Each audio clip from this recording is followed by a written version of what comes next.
up boxes more times than we know. Watched the one we love as they turn to go. Felt the ache in the silence, the weight in the air, and smiled through the distance as if we weren't scared.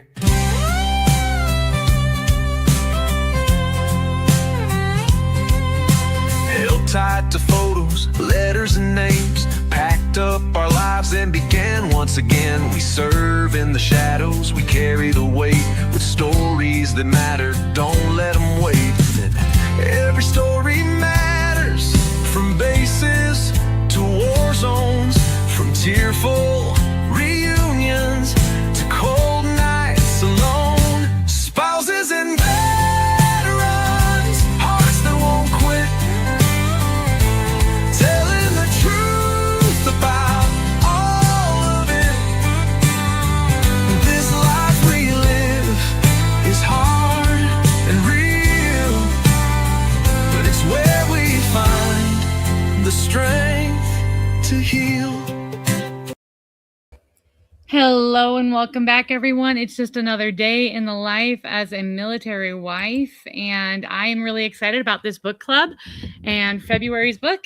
And so I'm actually going to bring on my co-host for the month, which is Erica from Hanging with Erica and Wrath. And we are just going to have some fun with this book today. Thank you to everyone who's out there, and I am still learning how to juggle between chat and all the other things, so be patient with me, and please feel free to comment, ask questions, and we'll just get into this. How are you doing, Erica? Oh, doing, learning new technologies.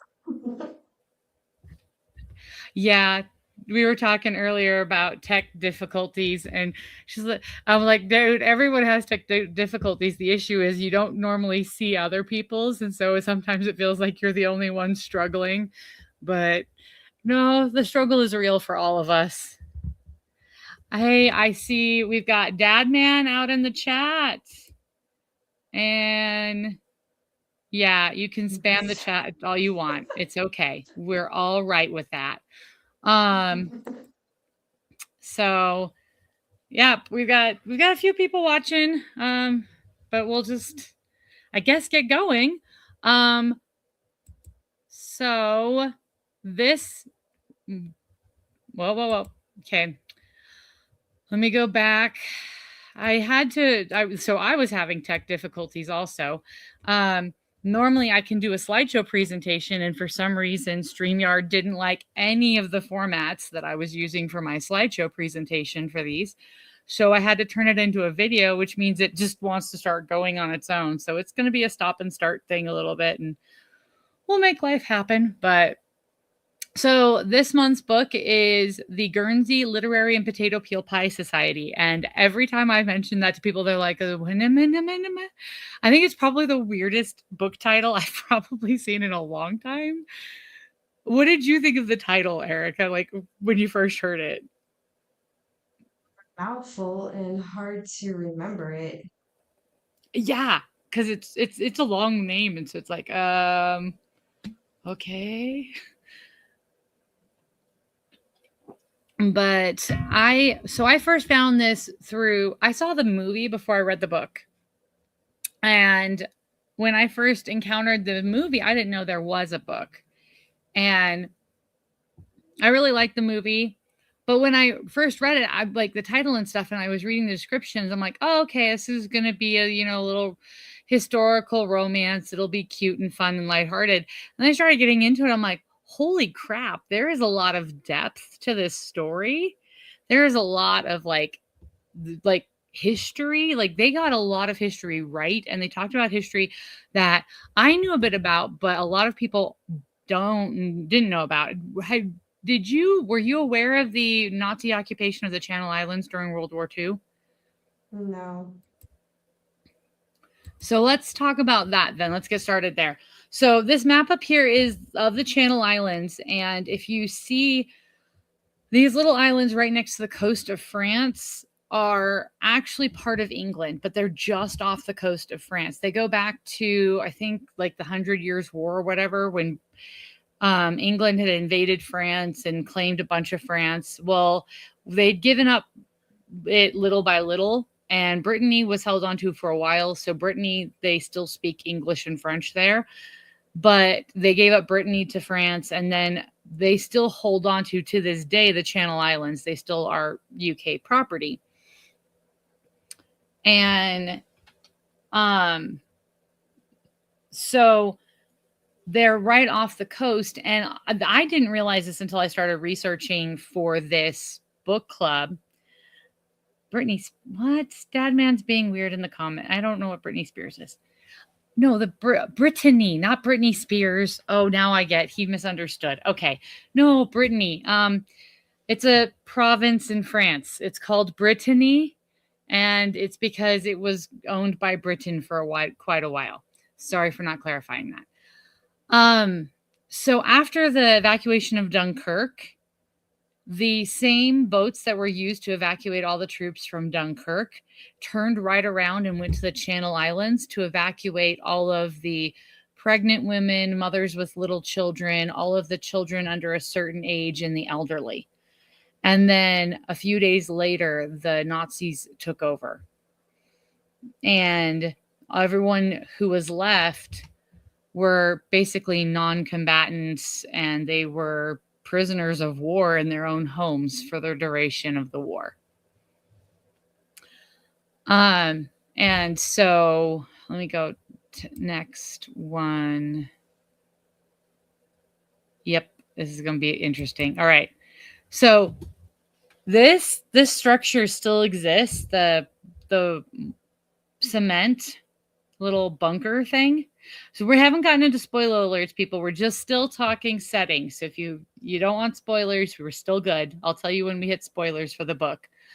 But this is actually a picture of the Germans marching into town and having a big parade when they took over. And this bunker still exists that they built as a gun emplacement on the island. Hey, we got Tom here. Welcome, Tom. So the Germans occupied, but they didn't force the locals to build those bunkers, and they didn't build them themselves. They brought in tote workers. Erica, have you ever heard of the tote workers before? No. Okay. So the first time I read this book, no, it's all right. I love it. You're here. You're the stand-in for the audience. I am like not It's also really late where you are. that well, and I didn't get the best education growing up. Okay, in Florida with history, so I am not a historian by That's any means. okay.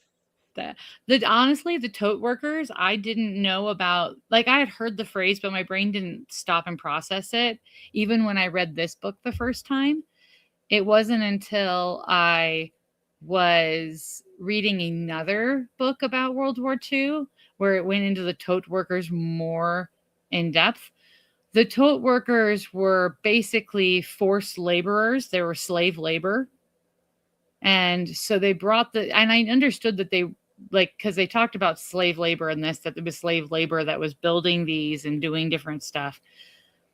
But I didn't recognize that it was the same slave labor that the Germans used everywhere, and there was a name for it. So it was they brought in slaves. A lot of them were Jews to build the fortifications and do things and like clean and all of that sort of stuff for the Germans. And then they would leave the slave laborers, the German Nazis, when they occupied the Channel Islands, they didn't feed them. And they just stuck them in like pens with no covering and no blankets or anything like that. And they would let them try to find their own food when they had free time, which was almost never. So they were basically starving them to death. And so under this whole occupation, the people had to figure out how to survive. And that's where we get into the big, like, part of this book. And we meet the two main characters of this book, which are Juliet Ashton and Elizabeth McKenna. So Juliet Ashton is the stand-in for the audience. Elizabeth McKenna is one of the people who are living on the island during the occupation. And so, what did you think of Juliet's character, Erica? Oh my gosh, it's been so long. I watched the movie when it first came out. Didn't even know it was a book. I just remember the main character. Uh, she was engaged to be married, but fell in love with another guy who, yeah, um, essentially fell in love with a writer, someone who was part of a book club. I forgot even how she came across this book club. Okay, don't worry about Was it. it We like a got series this. of, was it like a series of letters? Like they It were, was letters. Okay. So the book and the movie are different, and we'll get into those differences later. But in the book, she's on a book tour for a book. She is an orphan, and her parents died before the war. They were farmers. They were killed in an automobile accident. Now they changed that in the movie, and I get why they did that. But she is an author, and she's on a book tour just after the war. And while she's on the book tour, she ends up getting a letter because someone has found an old book of hers, and they're from Guernsey. His name is Dorsey Adams, and he's a pig farmer on Guernsey, and he was there throughout the whole occupation, and he's looking for a book.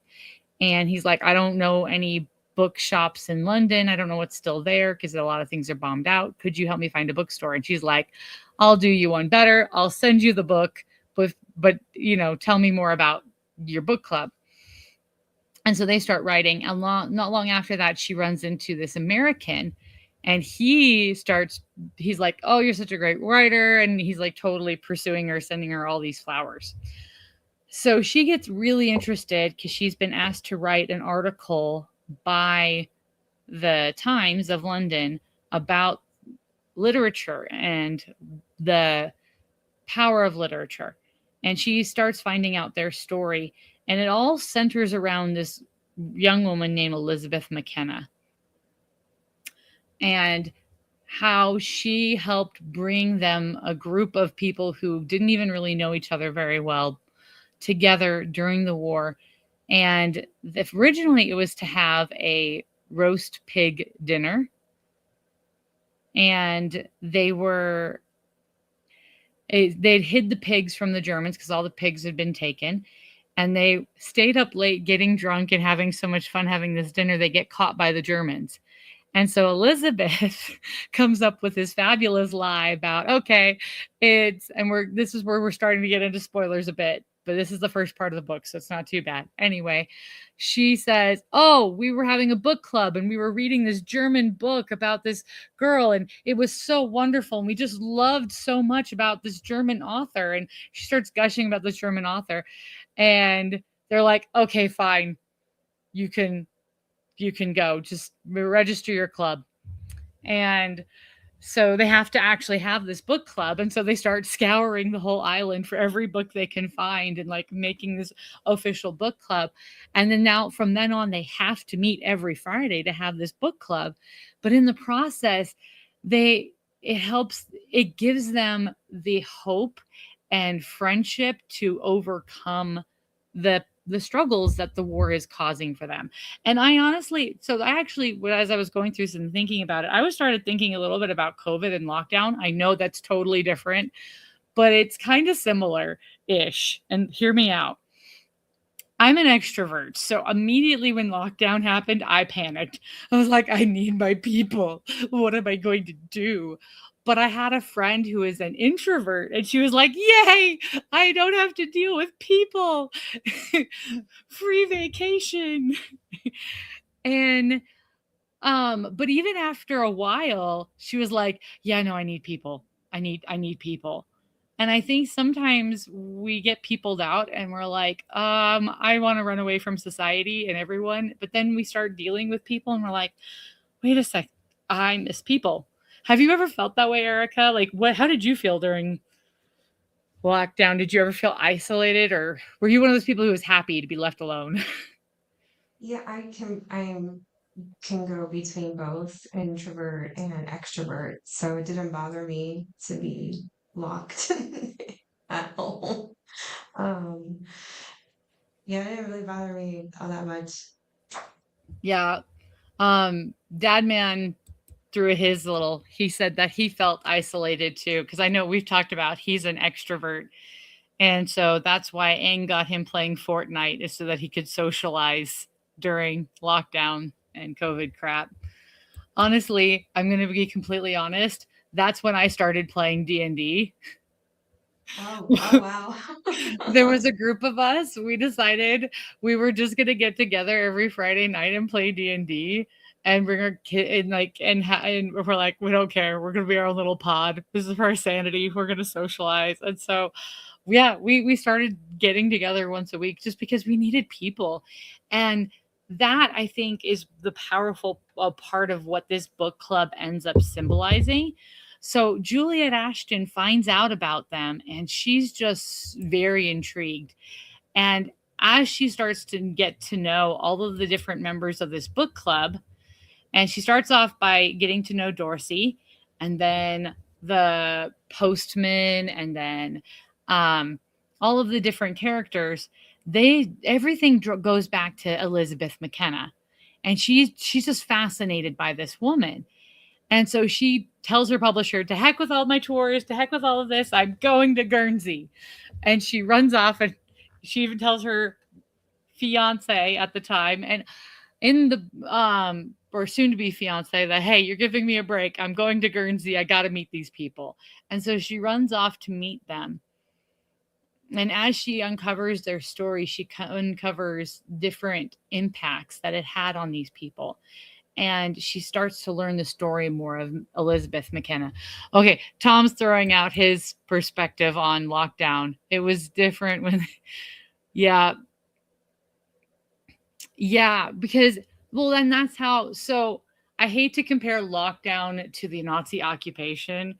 I know that's heavy handed, everyone. Don't come after me in the comments. However, it was government mandated in both cases. The occupying government was mandating all these curfews and all of these restrictions for the citizens of Guernsey.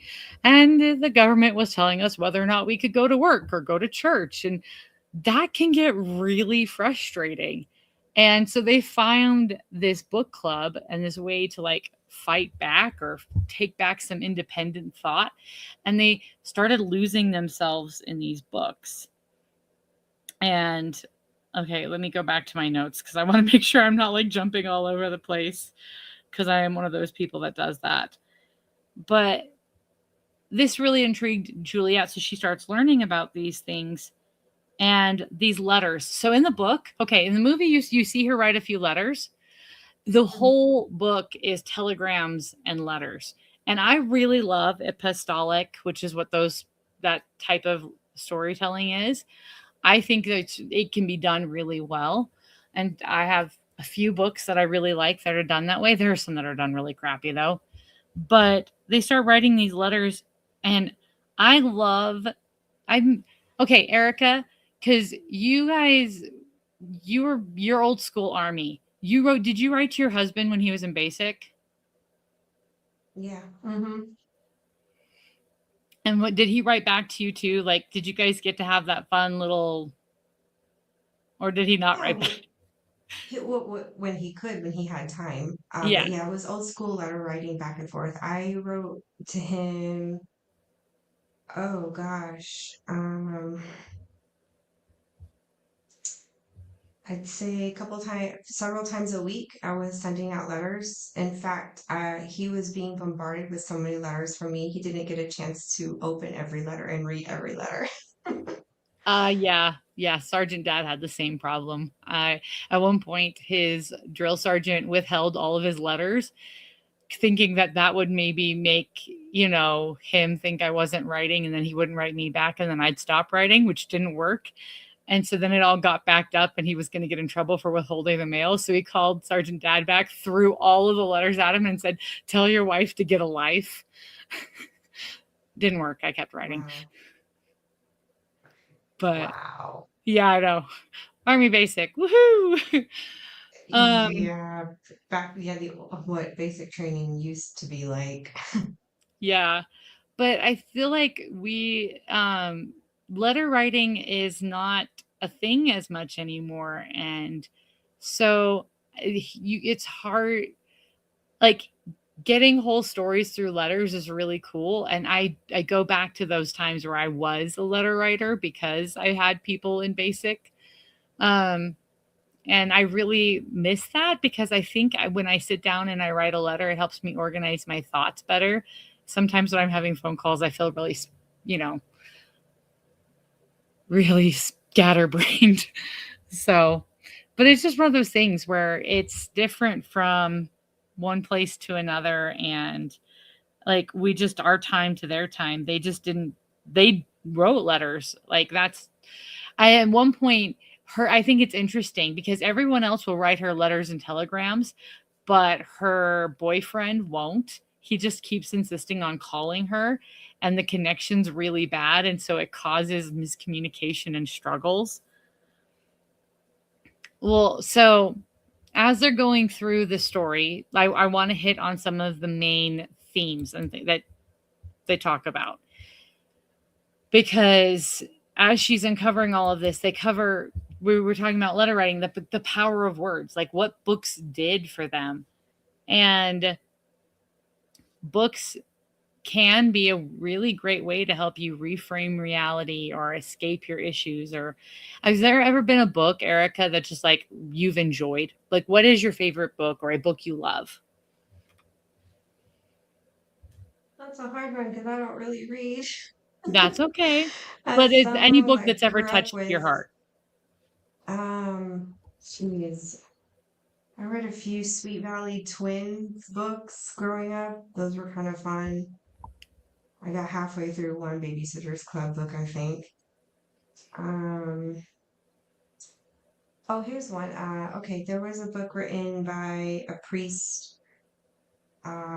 called No Turning Back, and it was his story from running with the Yokusuka gang over in Japan. His dad or stepdad was in the Navy, and it was literally his life story on how his journey from pretty much being a hoodlum and a gangbanger, being arrested, very violent, addicted to drugs, all the way to his journey to how his conversion to Christianity, and then ultimately his call to the priesthood.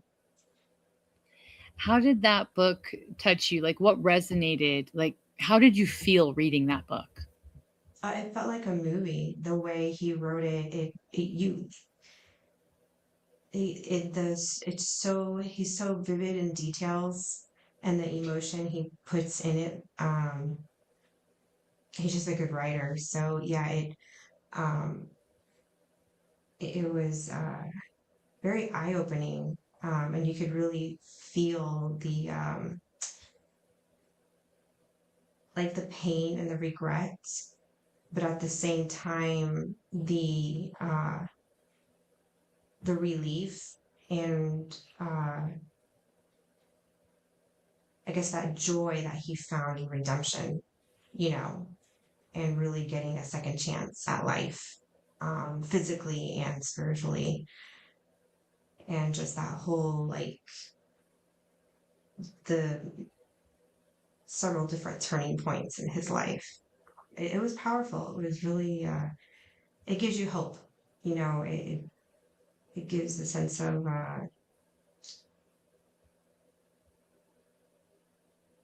like it doesn't matter how bad you think your life is, you know, there is a God and he loves you, you know.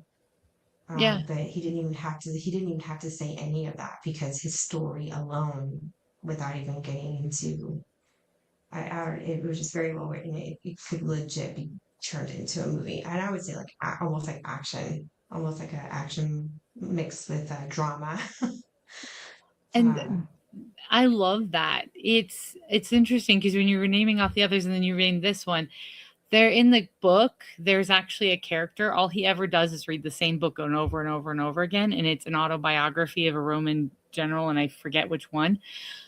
But he's like, I don't need to read any book. Everything I ever want is in this one book about this one man's life. And everyone in the book club's always trying to get him to read something else. He's like, no, I'm happy.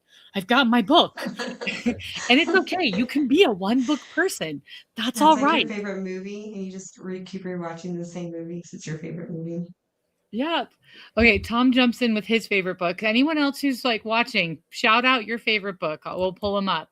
So Tom pulls out his favorite book is called The Guns of the South. It's a sci-fi time travel book by Henry Turtledove, and I've actually never heard of that. I will have to ask Sergeant Dad. He reads a lot of those kinds of more than I do, so I bet you he's probably heard of that one, but I have not heard of that one. I have a lot of favorite books, and that's part of the reason why I do the book club and I do all the other things is the thing I've always loved about books and the power of words is it helps me. Sometimes it helps me take a break from the things that are bugging me in my real life. Sometimes it'll help me look at my struggles in a different way so that I can better understand how to handle them. And then other times it's a reality check. My life ain't that bad. Other people have had it worse. And then sometimes it's just good fun, and it's okay. You can have all of those different types of books. You don't need to just read one type. I have such an eclectic taste in books, and it's because there's days I want an epic thriller, and there's days I want a murder mystery, and there's days I want a fluffy romance, and there's days I want a historical fiction or a self-help book. Like I pick up all sorts of books, and whatever your favorite book is, whatever is spoken to you, great. Words have power, and they can also be healing. And I love how Isola, one of the characters, she's never been in love. She's a spinster in that time period, and she just doesn't. She loves Wuthering Heights, and she loves the Bronte sisters, and then she discovers Jane Austen, and she's like, why did I not know about Jane Austen sooner? And she's so upset. And it's all good. Okay, we got a few more people jumping in. Tom says that Linda likes Jane Patterson's Women's Murder Book Club books. I don't know those ones. I'll have to check. I have a friend. If it is a murder mystery, she's read it. Like that is her jam. We're in a book club together, and I know every month when she's suggesting it, I'm like, okay, it's going to be murder. We're going to get through. I don't love I love Agatha Christie. I don't like true crime. Yeah, I'm a hit or miss. Okay, Dadman's jumping in with his. He likes Star Wars: The New Jedi Order, which those were good books. I've read those ones. But yeah, there's a book for everyone, in my opinion. And I love that you found the book that spoke to you. And that's awesome. Okay. So the other thing they talk about is community. And I was talking about that a bit before with the whole COVID shutdown thing. But like, we find that here on YouTube sometimes too. Like, we just need people. You're an introvert, but you even need people too. Don't you, Erica? Oh yeah. We all need a community. We were designed like that. We weren't designed to journey in life alone, that's for sure. Yeah. And sometimes we don't always have family near us, like in the military, we don't always have our family around. And so we have to find and build a sense of community. And with these individuals, some of them, their family had been evacuated.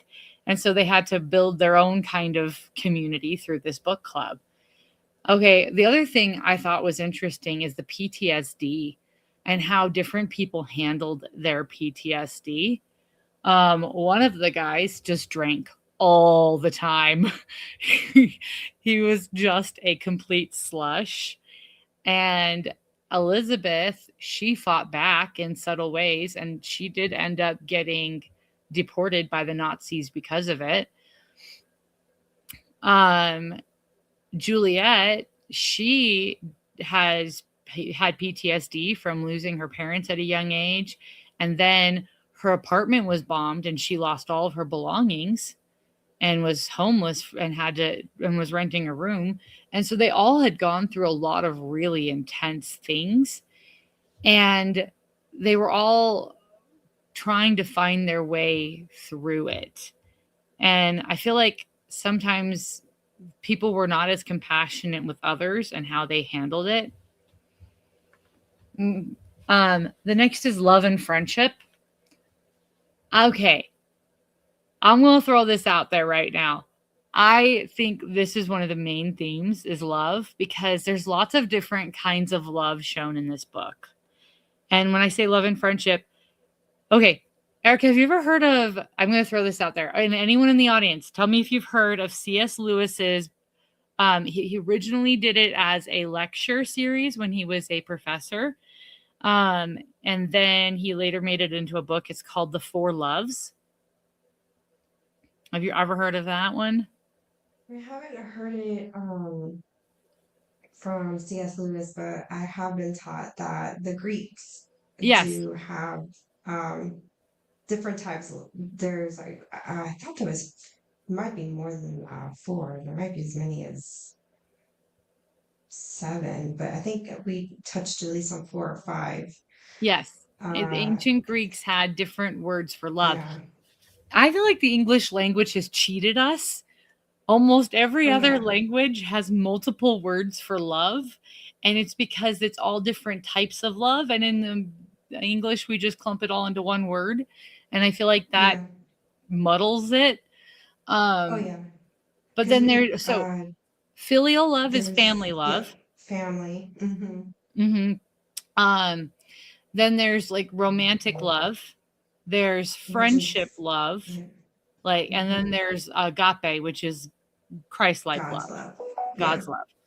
And it's like a divine love. It's divine.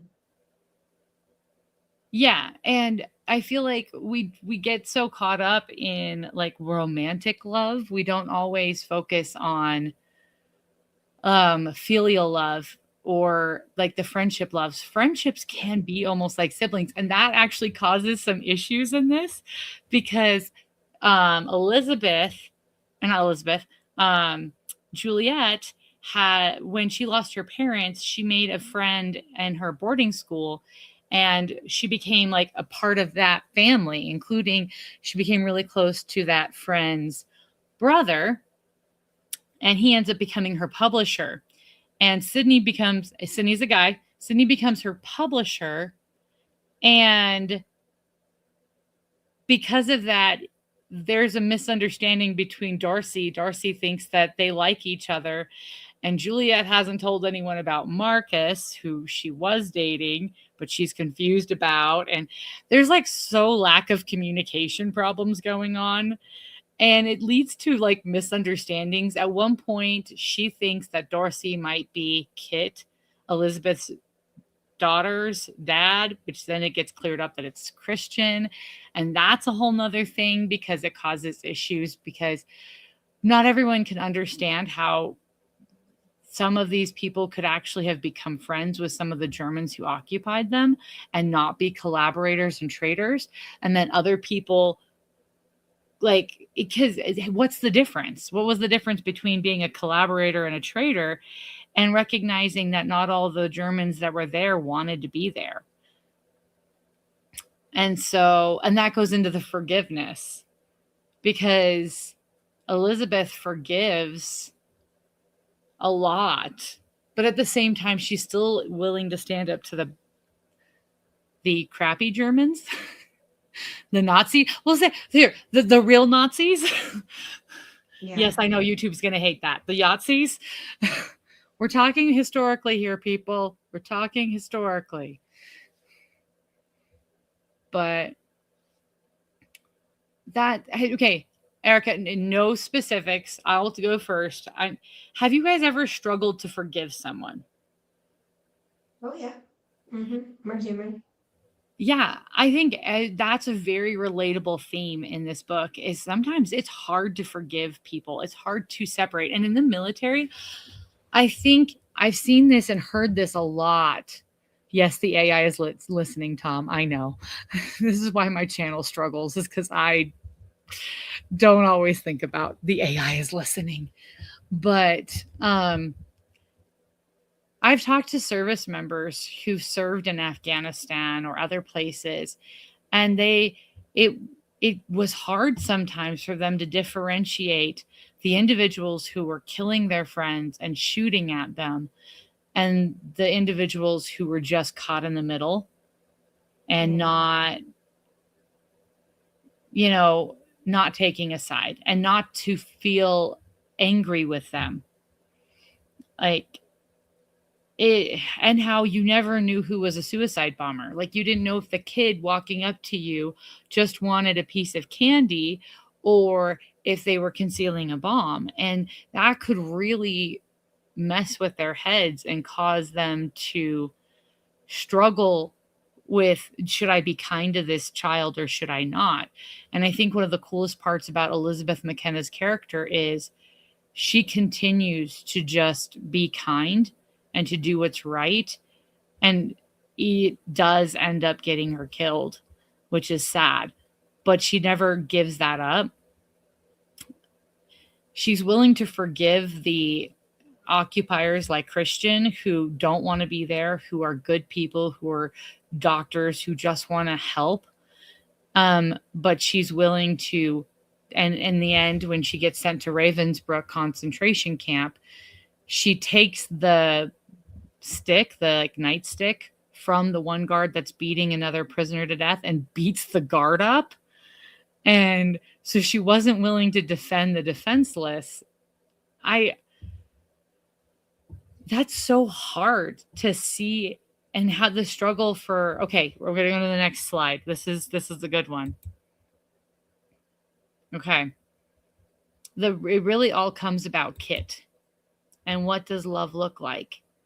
There are people who are really mean to and angry about Kit and Kit's parentage because they feel like it's a betrayal. And then there's people who see Kit as just a child of somebody, of two people who are caught up in a crappy situation, and how this girl comes to symbolize so much.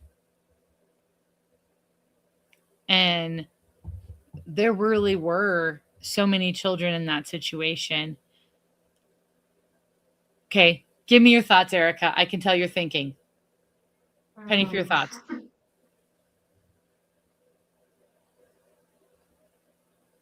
I'm a little lost. Who is Kit again? Oh, Sorry. okay. No. That's okay. So Elizabeth McKenna, who was on the island, she was the one who came up with the idea for the book club. She meets and befriends one of the German soldiers who's actually trying to help and be kind to the people on the island. He doesn't like what's going on with the tote workers. He doesn't like what the German army is standing for. And he was forced into the army. And they end up falling in love. And she gets pregnant. And then he gets caught. And so he gets sent off the island. And in the process, he's killed. And so Christian dies. And he doesn't even know he has a daughter when he dies. And Elizabeth ends up having Kit and is raising Kit. And then she finds a tote worker who is a young boy who's starving and dying. And she helps her and another islander help nurse him back to health and save his life. And because of that, they're both deported from the island. The other islander was crippled. And so he was just put in a detention center and then returned. She was actually shipped to a concentration camp. And Kit is left behind, parentless. And they find out later that Kit is an orphan. So Kit is being raised by the whole book club. A lot of people in the island are mad and angry about Kit. There's a woman who calls Kit a lot of really bad names, including, indicating that her parents were not married. um, and she's just a child. But then the book club steps up and is raising her, especially Dorsey, the pig farmer. And that is really what, and then when Juliet shows up, she starts helping take care of Kit. And that's really what brings her and the whole book club together, is she falls in love with this little orphan and sees in her like the lonely, sad, lost feelings that she'd had. But she sees this sweet little orphan who's got this loving support system all around her. And it really, all she wants to do is find Kit's mom. She wants Kit to have a mom again. And when they find out that Elizabeth is dead, she starts trying to figure out how she can adopt Kit.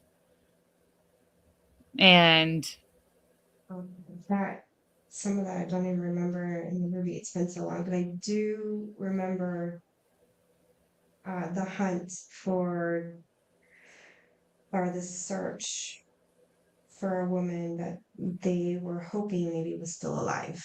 Yeah, to find out she had actually died. Yep, that's Elizabeth McKenna. And so as they're looking for Kit, like the car, no, Tom is being silly in the comments. No, Tom, not like the car. Not like the Knight Rider car, okay? But We all wanted that car. Come on now. Yes, she's a talking car. No, she's a toddler, a 4-year-old. But so that's actually one of the big wedges that comes between Juliet and Marcus, the guy that wants to marry her. Is here she finds an orphan, and she resonates with that because she's an orphan and she wants to help take care of this orphan. And he's like, why are you letting them burden you or saddle you with their, trouble? Like, he's like, you're not, if we're getting married, you're not taking her. Like he puts up is not a fan of this situation, of her attachment to this little girl. And that's part of one of her wake up calls, is like, no, I'm not cool with this. Like, this little girl definitely needs to be loved. And this little girl needs love more than you need to marry me. Yeah. It ends up, and in the book, it ends up being one of the catalysts for them breaking up. Not so much in the movie, but I really just, the whole way people treat her, it's really funny because Marcus's inability to love this little girl is what ends up losing him the woman he thinks he loves. And Juliet's ability to love this little girl who other people are struggling to love because of who her father was, ends up helping her find peace and home and a place where she feels like she belongs. And so I'm going to throw this out to you guys. How has loving someone else made your life better? We'll start with you, Erica, and see if anyone throws anything in the chat. I've never thought of that in my entire life. That's okay. I'll start then, and you can think while I talk. I think it's easy as a military spouse to feel lost sometimes and alone. But I am so grateful for the friends who've loved me unconditionally and the family who've loved and supported me through hard times. There's something, when I went to this military spouse day that was being put on, and a chaplain's wife was speaking, and she was talking about this book that she had read where they talk about marble jar friends. And marble jar friends are those people who that they just love you. They know you're not perfect. They know that you've got your own issues, but they are there for you. and they want you to be your best. They're gonna tell you when you screw up, but they're also gonna cheer you on and support you through the hard times. And those marble jar friends, because I didn't feel like I had a lot of those through high school and college originally. And I think the first marble jar friend I'm going to shout out, she might be watching, she might not. She watches sometimes. Wendy, if you're there, Wendy, you were my first marble jar friend. She was the first one who I knew had my back always. And I love, and I still love her to this day. She was we served a mission together um, in Jersey. And then she was my roommate in college. And then she and I we'll catch up once or twice a year. We'll just catch up. And I remember when my mom passed away, the Army was being super stupid and wouldn't let Sergeant Dad come with me to the funeral and help with all the funeral arrangements. They sent him off to a training and wouldn't let him out of it. And I called her up and I'm like, I can't do this by myself. The Army won't let me have my husband come help me. She dropped everything and was there to help me through my mom's funeral. And then there was another time we got together to visit, and it was our, once a year in-person visit. And we spent the whole time crying. She was just having a really hard time in her life and just talking about stuff that she was going through. And I was able to kind of be there to encourage her. And those are the marble jar friends. That love, that she's like a sister to me, because I know that I may not talk to her more than 2 or 3 times a year and only see her once a year, but I know she always loves me. And I know that if I really needed her, she would be there for me. Okay. Your turn.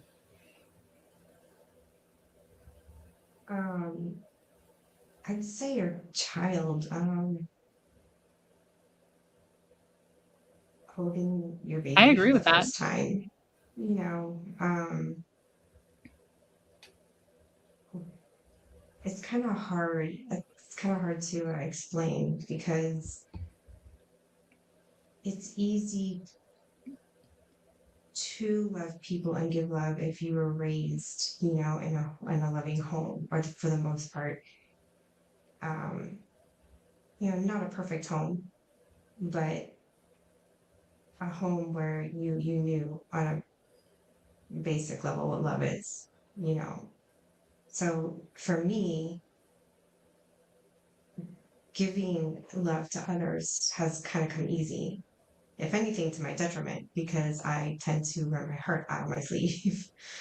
I grew up, I guess, very trusting, and assuming that other people were raised the same way. So it's been a hard lesson over my life. Who gets to have, Erica's love and friendship, you know, unfortunately. So, but meeting someone like Raph, he was just very easy to love. And our son Christian is just like the both of us, very easygoing, very laid back. He's just not anyone Christian's ever met has said the same thing. He's easy personality, gets along with everyone. So that's all I really have on that. No, It's that's kind of perfect. hard. That's perfect. I honestly, okay, I'm going to throw this out there. No, I did not forget Sergeant Dad and my adorable children. Erica is right. She, but yeah, you're right. No, I love it because Sergeant Dad, I'll tell everyone he's my best friend. I'm literally married to my best friend. I know it sounds cliche, but it's true. He is my best friend. And does that mean we always get along? Oh no, but we've always got each other's back. And we always love and support each other. And I'm so grateful for him. And there is nothing like having that little human put in your arms. Like, yes, I was exhausted. I feel like some people are like, it's all euphoric and you're always happy. No, dude, I was a Yeah. tired mommy. But the first time I felt like my baby was threatened, oh, Mama Bear came out. Like, you don't mess with my babies. You mess with my babies, you're going to get me. I am a Mama Bear. And that's when I knew I really did love my children enough. Because sometimes I think as a parent, you're like, do I love my, well, maybe not everyone, but I always worried I maybe didn't love my kids enough. And then I went the first time someone said something negative, I'm like, no, you don't. That's my kid. So, okay, we've got here's one from Ravenstark. Says, loving Michael brought beauty and joy and fun and delight to my already happy life. Um, so love can change. It can make hard things easier. And this is February. So I was like, okay, I get we'll go hard on the love theme. But I wanted to talk about how love, and I'm glad about this book because love, it's approached in a lot of different ways. Yes, there's romantic love, and there's familial love, and there's the friendship love. But I really love, there's a line in the movie, and we're going to get to the movie right now. Movie book comparison. There's a line in the movie that's not in the book, and I wish it was. When the really judgmental lady who is saying the nasty, horrible things about Kit is like, grabs the Bible and she's like, let me pray for your soul. And she's like, you better pray you get out of my way. And then she grabs the book, she grabs the Bible from her and she's like, this is a book full of love. Why? And basically accuses her. She's like, why are you so full of hate? And I'm like, yes, exactly. That book is full of love, and all you are taking from it is the hate. And that so made me like, I'm like, yes, thank you. Because that's what God's taught us. He's taught us to love. Christ-like love is so important. Okay, so the differences between the book and the movie. In the book, there's a lot more characters. The drunk is in the book. He's not. They overlap some characters in the movie and simplify things. They have the postman get drunk, and I'm like, that wasn't really his character, but okay, fine with Eli. I love the little boy. He gets a lot. The actor who played him in the movie is so good. Okay, this cast is phenomenal. Have you watched any Downton Abbey, Erica? Oh yeah, I love Downtown Abbey. Okay, if you love Downton Abbey, you got to watch this, people. They got like four of the people, four of the main characters or lead characters are from Downton Abbey. So it's got a fabulous cast. And even the ones that aren't Downton Abbey people, they still deliver. They do a really great job. And then Marcus Reynolds, the dashing American, is played by none other than, what's his name? I just blanked on it. He's the guy from Top Gun Maverick, and he's been in a lot of like rom-coms lately. He's on there. I'm not good at putting actors' names to He, anything. he's the That's how cute out of cocky touch I guy am. from he's the cute cocky guy from Top Gun Maverick. You're all probably shouting Weren't at they me all right now. cocky in their own way? Yeah, the blonde cocky one. But anyway, it's an all-star cast of characters. They really had to simplify and speed up the pacing of the movie.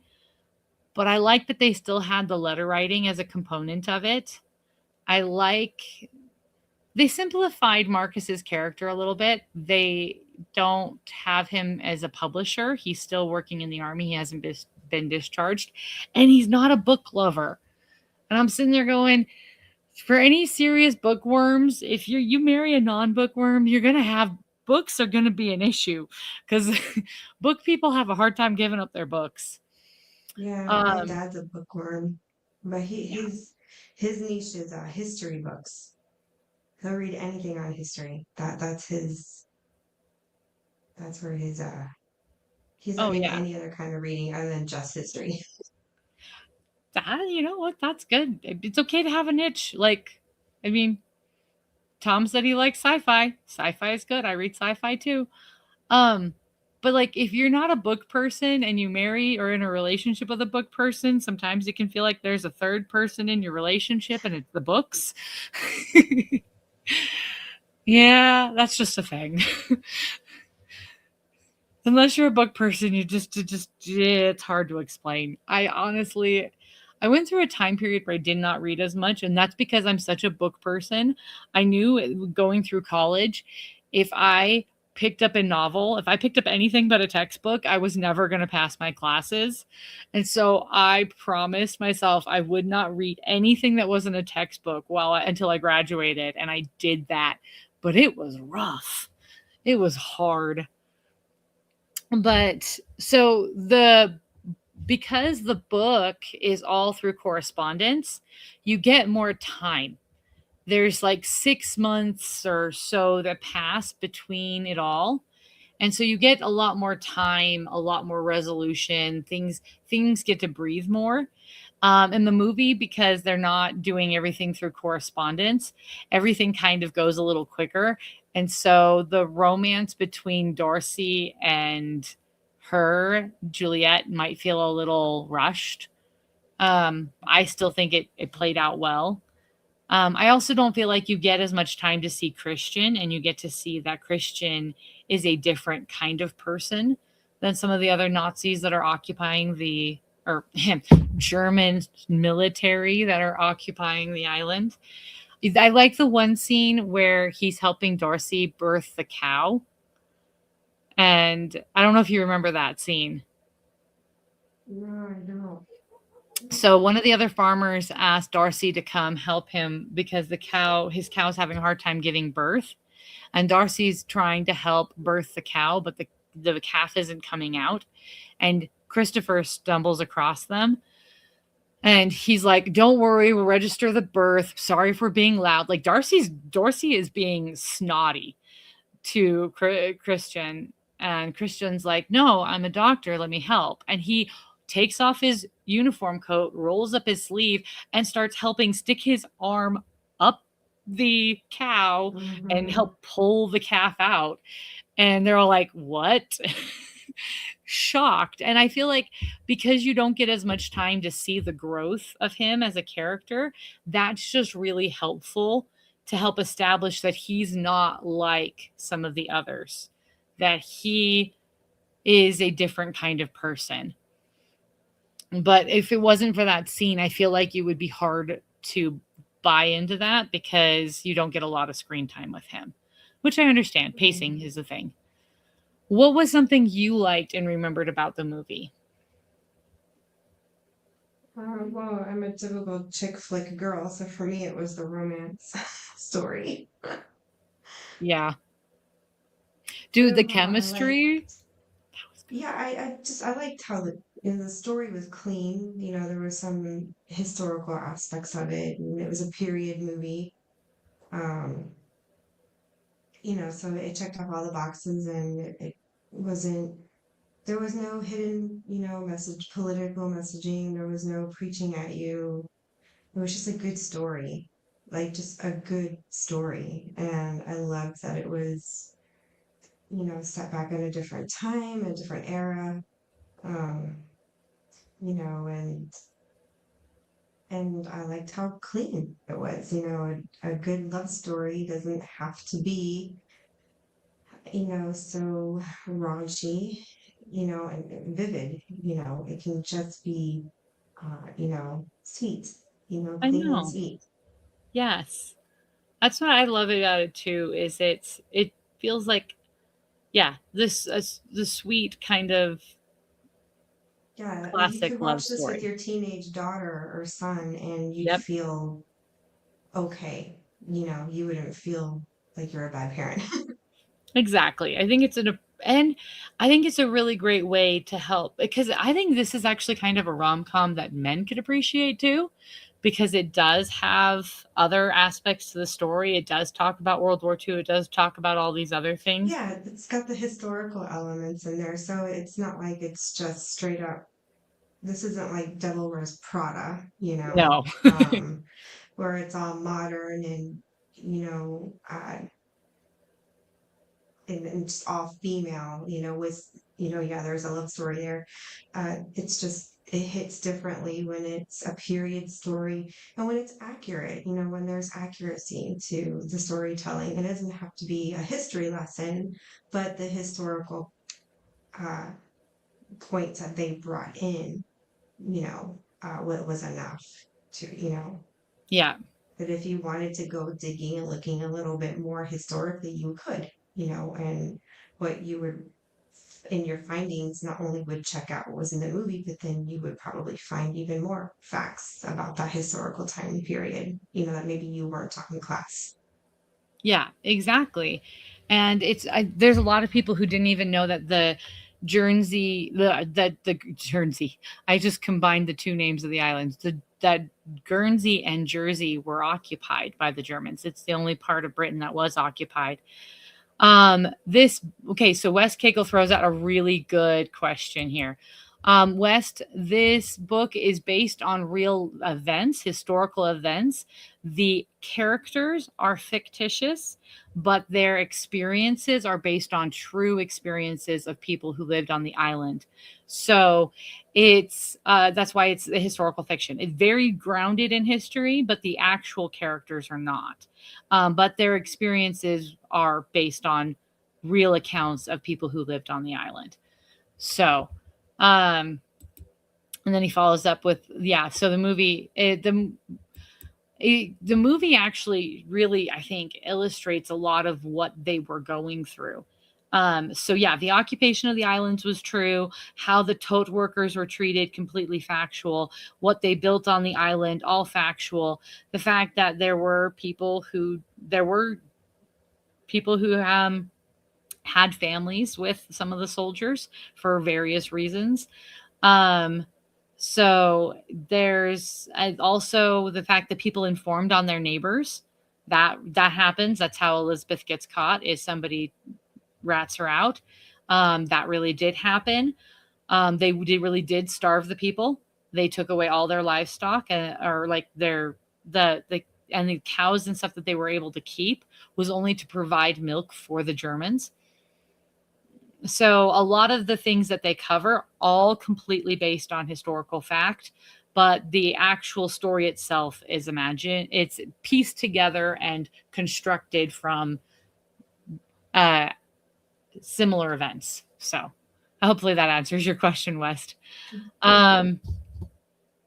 But yeah, I really love this book. When I picked this book up, I thought, okay, this will be a fun little rom-com, or romance, historical romance.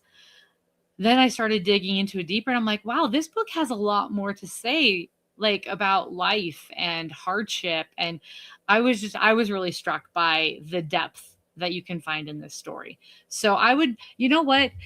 Valentine's Day is coming up. If you're going to have to sit down and watch, guys who are listening in the chat, and ladies, if you're going to sit down and watch a movie with someone, this is a good one because it's got stuff for the guys and stuff for the girlies. It's a really well done movie. So, West Cagle.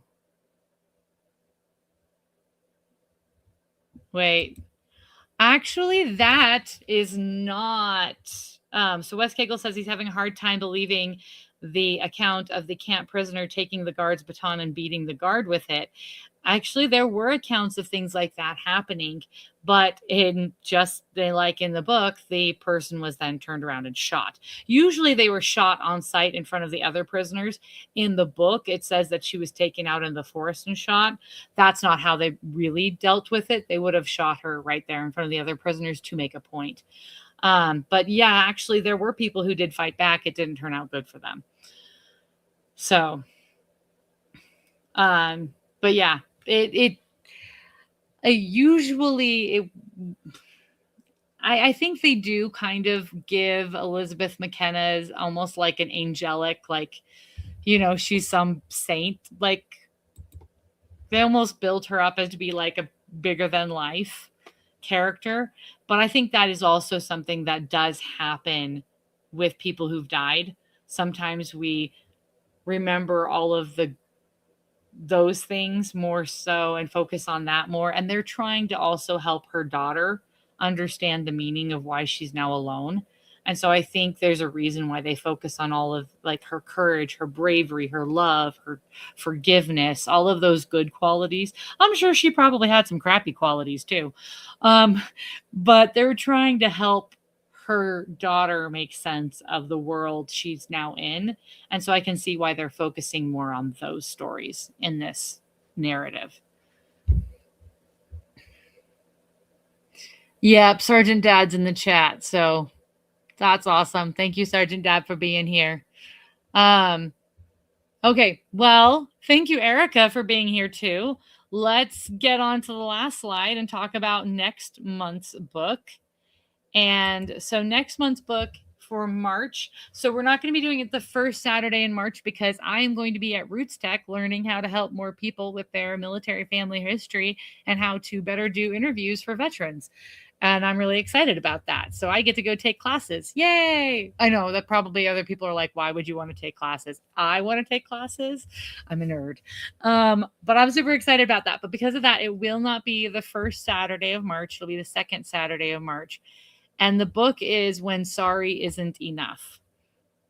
And this book is freaking phenomenal. Erica, I want to tell you about this book a little bit and everyone else can Yeah, I've listen, already read okay? the title and I'm like, okay. So Sergeant Dad and I were besties, but besties sometimes don't always communicate well. We were talking to an MFLAC, which military family life counselor, after a deployment because we were struggling with reintegration, which is a thing. Go get help if you need it, people. It's okay. But we were struggling with reintegration, and one of the complaints I had was he never apologizes. And immediately the military life counselor perks up, grabs a book off of her bookshelf and hands it to us. She's like, read this. And this is written by the same people who did the love languages, but this is Okay. Yeah, I read apology that one. languages. The Five Love Languages. Yep. So this is the languages of apology. And there's actually a quiz in the back you guys can take. So I encourage everyone, go take the quiz, find out what your apology language is. But then it talks about how to deliver it, how to give a sincere apology in a way that people will recognize it. Because when you're apologizing to someone, you never know what their apology language is. And so it helps you learn how to use all of the languages of apology when you apologize, so that no matter who you're speaking to, they know that you're sincere. And this was a groundbreaking, life-changing tool for us in our marriage. And I'm really grateful that we were given this by the MFLAC. So that's my recommendation for y'all. We're going to be covering it this next month. So figure out what your apology language is. Do you know what your love language is, Erica? I already forgot, and it was with my ex-husband, so that's changed. Oh, yeah. It can change, and that's what people don't always realize. My love language is quality time. And shocking. I'm an extrovert, and my love language is quality time. Yeah. So, If I remember, back then it was giving, like gift giving. yep. My lovely mother-in-law, hers is gift giving. And it took me a little while to understand that and to be accepting of gifts, because I always feel awkward when people give me gifts sometimes for no reason. And I've had to learn to get over that, because that's how she says I love you. And now I really appreciate it a lot. She's such a sweetheart and very thoughtful person. So yeah. So if you know your love language, let's find out your apology language. Thank you, Erica, for joining me for this. This actually went longer than I anticipated. We're a little over an hour. So thank you all for everyone who's been here out in the chat. I'm going to shout them out real quick. We've had quite a few people here. Aina was first, and then Dadman made it. Erica, you're here, of course. Tom F. And then we had Ravenstark, West Kegel, and Sergeant Dad. So thank you all for being here and for your support. And if you're watching this in the replay, thank you for that too. I have recently put together, if this is hard for me, I don't like, okay, I have a hard time pitching myself sometimes. For anybody who's new to this channel or catching this on the replay, I focus on military stuff. Books are my thing too, but I also focus on military stuff. I try to help highlight what military spouses and service members and veteran spouses are doing and give them the opportunity to share their stories. And part of that is in sharing the incredible stories of our military veterans. And to do that and to maintain this channel, to do the interviews, to help people with their military family research, all of these things take money. Going to the Roots Tech to learn more research skills and interview skills, and to maintain all of the platforms it takes to do this, it costs money. And I refuse to charge these military service members and their families. So if you would like to help the cause and help me preserve the stories of our veterans, there is a link in the chat where you can donate a tip. Sorry, you can give a tip. That's the word I'm supposed to use, where you can give a tip to help me continue the work of preserving our military history and the stories of our incredible veterans, as well as supporting the military spouses. So, wow, I'm just not good at this yet. Mrs. Dadman, she's fabulous. If you ever hear her outros, they're all like concise and like well worded. I'm going to get to that someday. But I'm not there yet. Anyway, Erica, I want you to give everyone tell everyone what you're doing. You've got your own YouTube channel. You are a fabulous military spouse who I love. Tell everyone what you got going on. Well, for those who maybe don't know, we are an expat family. We've been living in Germany for the last 12 years. We're in the hot seat to go back to the States. So we've been doing this like DoD/military life for 20 years. We're also early empty nesters. And our YouTube channel started out as just kind of what we do out here in Germany. So there's videos on Christmas markets. I want to say a theme park. No, I don't think we've vlogged a theme park. Base life on Ramstein Air Force Base, and now we've gotten into streaming. My husband and I stream once a week called Hanging with Erica and Raph at 2 p.m. Eastern time on Fridays, and we call the stream Brood Banter, and we literally just banter about anything, not necessarily military life, although that can be something we banter about, but we usually just talk about how our week has gone, any hot current events or topics of the week. But we are also theme park nerds. We love to nerd out on theme parks and like Disney, Universal. I've had family work for Disney, so I feel like we're just emotionally invested in this Walt Disney company. So, but yeah, it's that's pretty much like the gist of our channel. I wouldn't say our content is specific to any niche. Moving back to the States, obviously there's not going to be European content, on there. So yeah, we're just kind of just sharing our life, and just honestly, not just sharing our life with our friends, but then our friends sharing their lives with us, and it's just kind of on our live streams, just hanging out, bantering, and just hanging out. It's just a hangout session. Yeah. Yeah.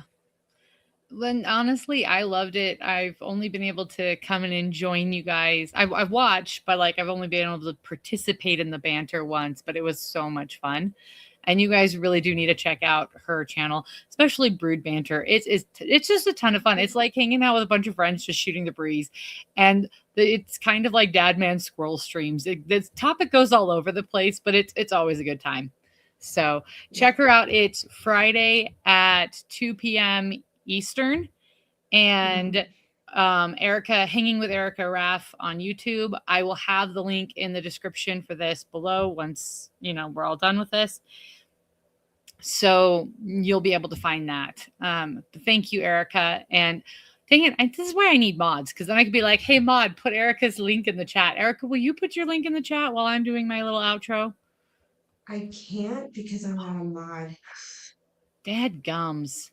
Okay, this is why I need mods. I need to make people mods. Erica, I should make have to walk you through that.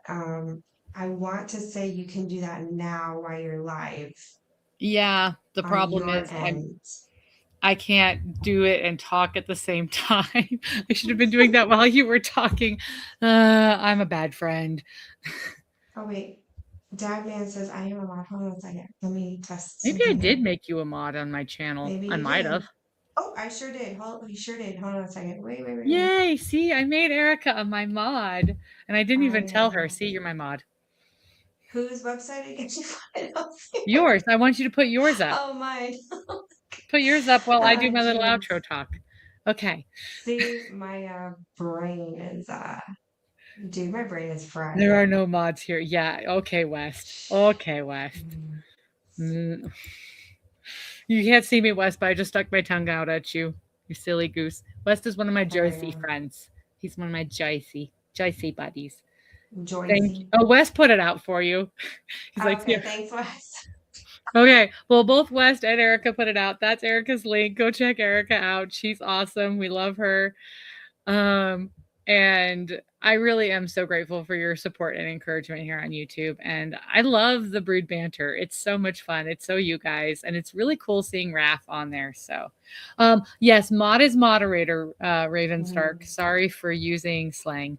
Yeah, moderator. So they can help out with stuff and that. Okay, yeah. Mr. Dadman is waving to the camera. Right. Mrs. Dadwam. Oh, Mrs. Dadman's wait. Okay. Mrs. Dad, I can't read and talk, evidently, is waving to the camera. Well, it's all right. Mrs. Dadman, I'm waving back. You can't see me. Thank you guys for listening. Okay. So anyway, if you'd like to support the channel, find the link in the description below. Please go check out Erica's channel. Next March 14th at 2 p.m., we'll be doing When Sorry Isn't Enough and talking about that book. Also on Wednesday, I drop a new episode pretty much every week, and they're on different things.